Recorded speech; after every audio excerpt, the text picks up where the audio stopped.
مسجد میں نہ جائیں، اور اگر امام صاحب پوچھ لیں تو ہم ناراض ہو جاتے ہیں۔ امام صاحب پوچھ لیں بھائی فجر میں نہیں آئے کہاں تھے، تو ہم ناراض ہوتے ہیں، امام نے میری بے عزتی کر دی، 4 لوگوں کے بیچ رسوا کر دیا۔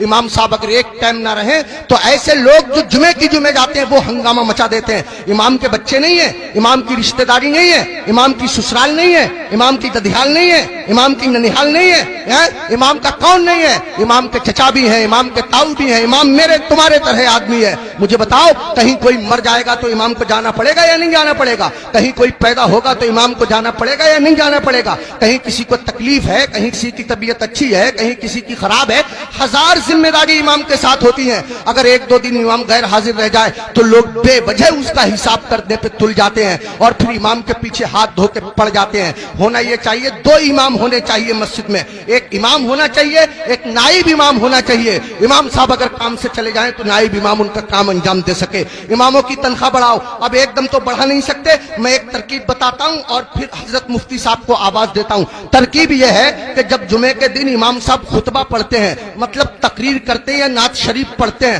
مسجد میں جتنے لوگ جاتے ہیں اگر صرف 10 روپے سے امام صاحب کا مسافہ کر دیں گے تو قسم خدا کی آپ کے پاس سے 10 روپے جائیں گے، میری مسجد کے امام صاحب کے پاس ہزاروں روپے اکٹھے ہو جائیں گے۔ امام صاحب کے بچے کھائیں گے، ان کے دل سے دعا نکلے گی۔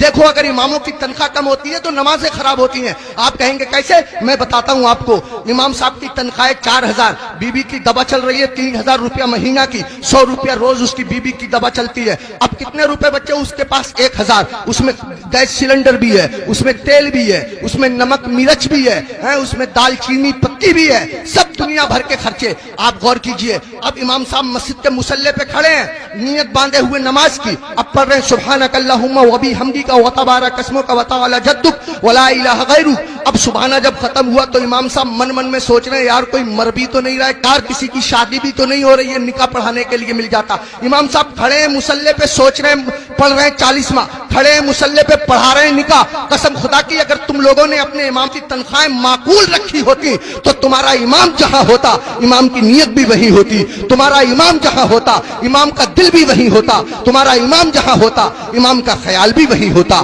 اماموں کی تنخواہیں بڑھاؤ، ملا کرو، ہر ہفتے معمول بنا لو۔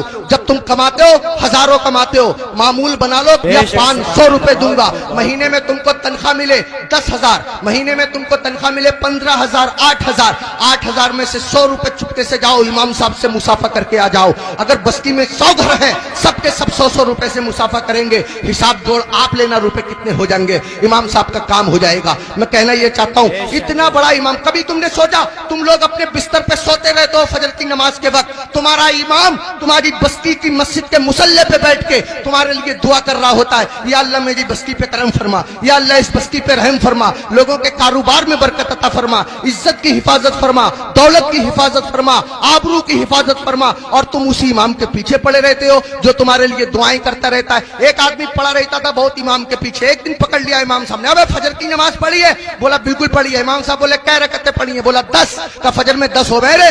کہہ رہا چلو 15 مان لو۔ امام صاحب بولے 15 ہوتی فجر میں؟ کہہ رہا چلو 20 مان لو۔ امام صاحب بولے پٹ جائے گا، دماغ خراب مت کر۔ منہ لٹکایا ہوا گھر گیا، بیوی بولی کیسے منہ لٹکائے پھر رہے ہو؟ کہنے لگا رے امام صاحب نے پکڑ لیا، بولے فجر پڑھی ہے؟ میں نے پڑھی ہے۔ انہوں نے رکعتیں پوچھ لی، میں نے 10 بتائیں، 15 بتائیں، 20 بتائیں، 25 تک پہنچ گیا، مگر اتنا ہے کڑے امام ہے وہ بھی مانے ہی نہیں ہے۔ تو بیوی کہہ رہی ہے تم بھی تو پاگلوں جیسی باتیں کرو، 4 بتا دیتے 4۔ تو کہہ رہا تو سچ میں ہی پٹوانے والے کام کر رہی ہے۔ جو امام ضدی امام 25 میں نہ مانا وہ 4 میں کیسے مان جائے گا؟